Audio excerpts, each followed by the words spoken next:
ఇక్కడ అతని చేతుల్లో మోసపోయింది నేను ఒక్కదాన్ని కాదు.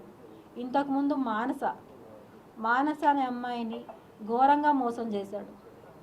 ఆ అమ్మాయి దౌర్భాగ్యం ఏమంటే కన్న బిడ్డకు కూడా ఆ అమ్మాయి దూరం అయ్యి ఎన్నో బాధలు ఎదుర్కొని ఆ అమ్మాయి లైఫ్ అమ్మాయి ఎటో వెళ్ళిపోయింది. బిడ్డ రోజులు ఆ అమ్మాయి ఎంతో ఫైట్ చేసింది.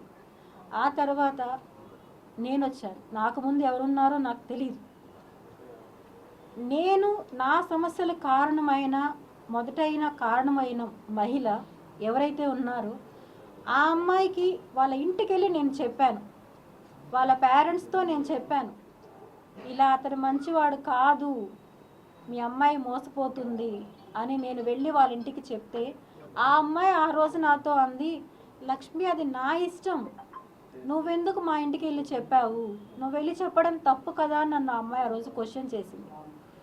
అదే అమ్మాయి 1 year తిరక్క ముందనే నాకు కాల్ చేసి ఎలా ఏడ్చిందంటే ఆ అమ్మాయి, ఒక చిన్న ఎగ్జాంపుల్, నేను ఆ అమ్మాయిది రివీల్ చేయకూడదని నేను అనుకున్నాను.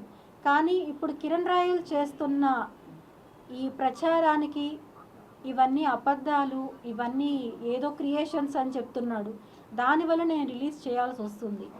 దయచేసి ఆ అమ్మాయి నన్ను క్షమించాలి అని నేను కోరుకుంటున్నాను. నేను మీ వెనుక భూమన కరుణాకర్ రెడ్డి గారు కానీ అభినయ్ రెడ్డి గారు కానీ ఉండి చేపిస్తున్నారా?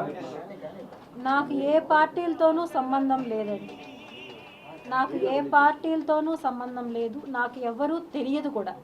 నేను ఎవరితో మాట్లాడాలని నేను అనుకోవట్లేదు. నేను ఒంటరిగా పోరాటం చేస్తున్నాను. ఒంటరి పోరాటం చేస్తూనే అడుగుతున్నాను. నేను ఎక్కడ ఆడపడుచున్నా నిలబడతానన్న పవన్ కళ్యాణ్ గారిని, జగన్మోహన్ రెడ్డి గారిని, చంద్రబాబు నాయుడిని ముగ్గురిని అడుగుతున్నాను. నాకు న్యాయం జరిగేలాగా చెయ్యండి, నాకు అండగా నిలబడండి. నేను ఒంటరి మహిళని, 2 బిడ్డలు పెట్టుకొని ఉన్నాను. నాకు ఎప్పుడు ఏం జరుగుతుందో తెలియదు. అతను ఎవరిని పంపించి నన్ను చంపిస్తాడో నాకు తెలియదు.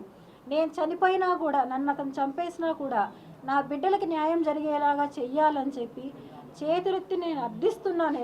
నేను దయచేసి ముగ్గురు రాజకీయాల్లో ఎవరైనా సరే నాకు న్యాయం జరిగేలా చేయండి.